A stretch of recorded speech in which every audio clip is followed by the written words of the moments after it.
നമസ്കാരം, share post മീഡിയയിലേക്ക് സ്വാഗതം. വിവാഹ മംഗളമായി കഴിഞ്ഞു. സന്തോഷം പ്രകടിപ്പിച്ച് റാപ്പർ വേടൻ. കഴിഞ്ഞ ദിവസം റാപ്പർ വേടന്റെ വിവാഹ ദിവസമായിരുന്നു. വളരെ ലളിതമായ ചടങ്ങുകളായിരുന്നു വിവാഹത്തിന് വേടൻ തിരഞ്ഞെടുത്തത്. എല്ലാവരുടെയും അനുഗ്രഹം ഉണ്ടായിരുന്നത് കൊണ്ട് പ്രതീക്ഷിച്ചതിലും അടിപൊളിയായി വിവാഹം നടന്നുവെന്ന് വേടൻ പറഞ്ഞു. വിവാഹ ചടങ്ങുകൾക്ക് ശേഷം മാധ്യമങ്ങളോട് സംസാരിക്കുകയുണ്ടായ ഇരുവരും വേടൻ പറഞ്ഞത് ഇപ്രകാരമാണ്: ജീവിതത്തിലെ ഏറ്റവും സന്തോഷമുള്ള നിമിഷം.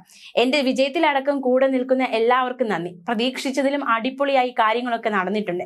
അതിന് കാരണം നിങ്ങളുടെ അനുഗ്രഹമാണ്. എന്റെ വിവാഹത്തിൽ പങ്കെടുക്കണമെന്ന് ആഗ്രഹമുള്ള ഒരുപാട് ആരാധകരുണ്ടായിരുന്നു. എല്ലാവരുടെയും വിഷമം എനിക്ക് മനസ്സിലാകും. പക്ഷെ ഇതൊരു കുഞ്ഞു പരിപാടിയായിരുന്നു. എന്റെ വീട് പോലും ഞാൻ അലങ്കരിച്ചിട്ടില്ല. അത്രയും കുഞ്ഞു പരിപാടി. ഞങ്ങൾ രണ്ടുപേരും മാത്രമാണ് സുന്ദരന്മാരായി വന്നിട്ടുള്ളത്. എന്റെ ആരാധകർക്ക് അത് മനസ്സിലാകും. ഭരണഘടനയെ സാക്ഷിയാക്കിയാണ് ഞങ്ങൾ വിവാഹം കഴിച്ചിരിക്കുന്നത്.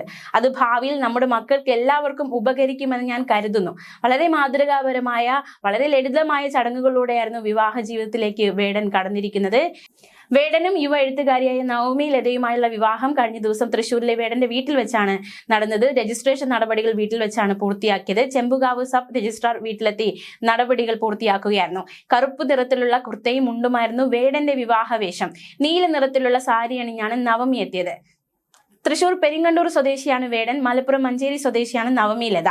കഴിഞ്ഞ ദിവസം തദ്ദേശ സ്വയംഭരണ ദിനാഘോഷത്തിന്റെ ഭാഗമായി കണ്ണൂർ ധർമ്മശാലയിൽ സർക്കാർ നടത്തുന്ന ഹാപ്പിനെസ് ഫെസ്റ്റിവലിൽ വെച്ച് CPM സംസ്ഥാന സെക്രട്ടറി MV ഗോവിന്ദനാണ് വേടന്റെ വിവാഹ കാര്യം ആദ്യം പരസ്യപ്പെടുത്തിയത്. പിന്നീട് വേടനും ഇത് സ്ഥിരീകരിച്ചു. ലളിതമായ ചടങ്ങുകളോടെ രജിസ്റ്റർ വിവാഹം ചെയ്യാനാണ് തീരുമാനമെന്നായിരുന്നു വേടൻ പറഞ്ഞത്. അപ്രകാരം തന്നെ അവർ വിവാഹിതരായിരിക്കുകയാണ്. ആരാധകർക്കും സന്തോഷമായിരിക്കുകയാണ്.